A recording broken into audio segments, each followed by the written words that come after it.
are here today after the struggle for the last video. We're going to be doing the rear head drain.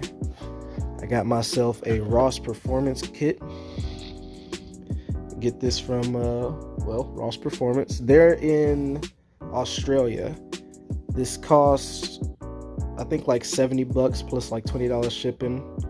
Reason I got this one is because it has this kind of like this tube on it that stretches it out to the side of the head, and it has a filter. I don't know if the other ones come with a filter, but it has a filter as well, so that's why I like this one.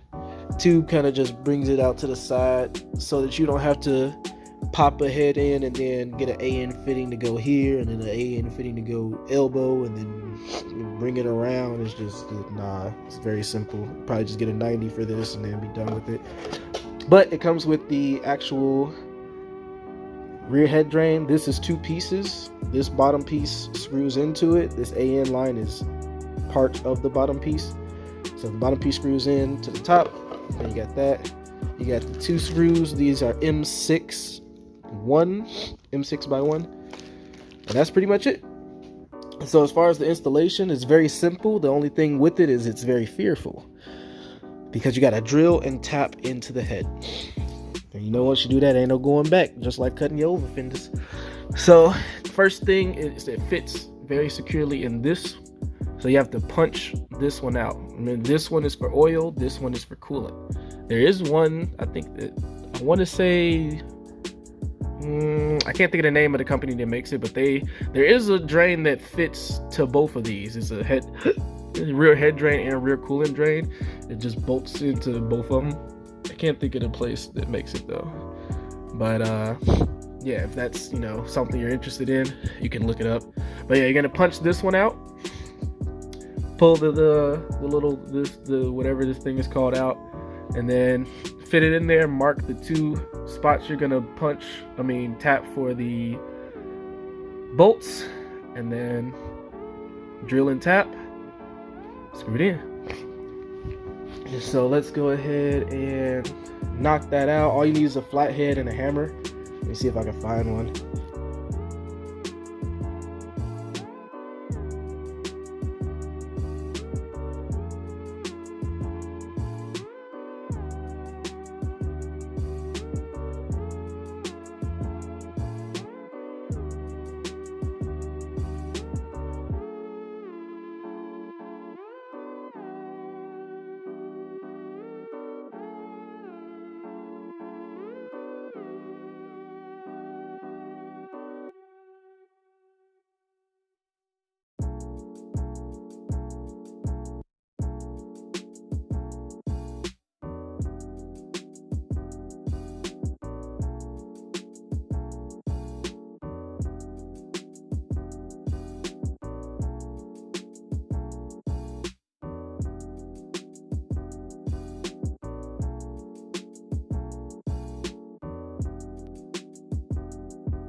So as far as this setup, I got this to catch the little flings, and then I put oil on the rag on the inside to help it catch the ones that fall out on the inside, basically.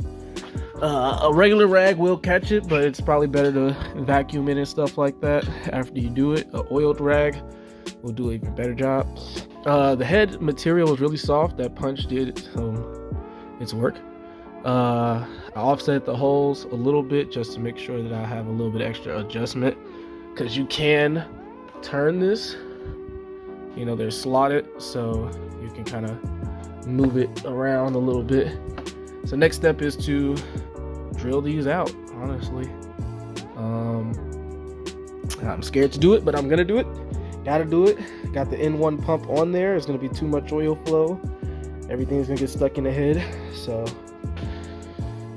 whew. All right, here it goes.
Alright, so pressure is over with.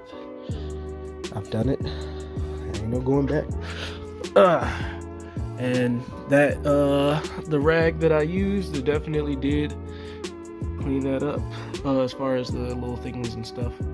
So next step is just to pop that sucker on. I already tested it to make sure that the bolts fit in there.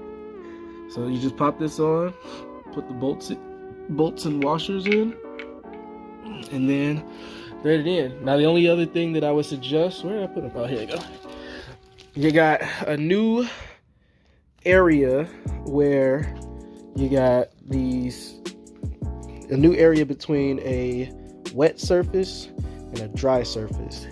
So I would definitely put some thread sealer on those threads, which is what I'm about to do before I put those in there, because you don't want, it defeats the purpose if you got the head drain in and then you got oil leaking out from the threads. It's gonna suck, and the only way to fix it is to pull the engine pretty much, because this is gonna be sandwiched right between here and your firewalls. There's no way you're going to get back there unless you drop the subframe and do some maneuvering to kind of get the engine tilted forward.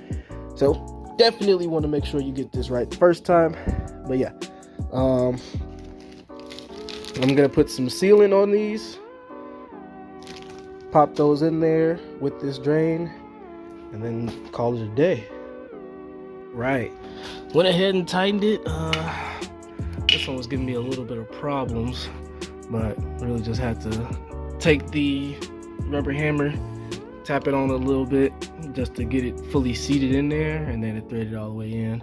I was scared. I thought that I didn't drill it in right. I'm like, oh damn. But we're good. Rear head drain is on. I'd say that install is as much of a success as I'm gonna get. The only way we'll fully know is if we start it and it starts seeping oil out the threads, and I'll cry. But yeah, so as I planned with this one, this is why I went with this one. It's got the elbow. Give me a 90, or this is an 8 AN, this is 10 AN. Give me a 8 to 10 conversion, and then get a 90. Then it's just one straight line into the drain. I'm using the turbo drain. Shouldn't make too much of a difference, but that's why I wanted that, because I just knew that would be an easy setup instead of, like I said earlier, getting a little thing that sits right here. Then you got to get a 10 in and a 10 in elbow, then make it curve around and possibly kink it, you know, all that stuff. But that is the last thing that I needed to go ahead and install before it was time to put the engine in the car. So let's do this.